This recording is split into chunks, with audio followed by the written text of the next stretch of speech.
আসসালামু আলাইকুম। কৃষি এগ্রো নার্সারির পক্ষ থেকে স্বাগতম। তো এগুলো মূলত বাড়িটু জাতের লম্বা পটল। এই পটলটা সর্বোচ্চ ফলন ধরে ভালো। দেখেন কি পরিমাণ পটল ধরে আছে, শুধু পটল আর পটল।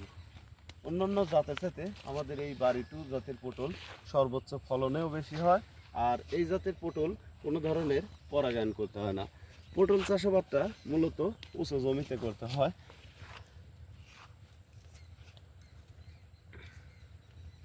এই পটলটা একটা সুবিধা ভালো, দীর্ঘমেয়াদী। 1 বছর লাগালে একই জমিতে 2 বছর 3 বছর পর্যন্ত এই বাড়িটু জাতের লম্বা পটল চাষাবাদ করতে পারবেন।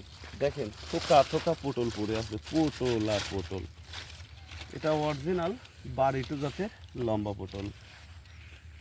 এই পটলের মূলত লতা থেকে চারা তৈরি করতে হয়, আর বীজ থেকে কোনো চারা তৈরি হয় না। আর বীজ থেকে চারা হলেও দেখা যায় পুরুষ সংখ্যাটা বেশি হয়। সেক্ষেত্রে পটলের লতা থেকে চারা তৈরি করতে হয়।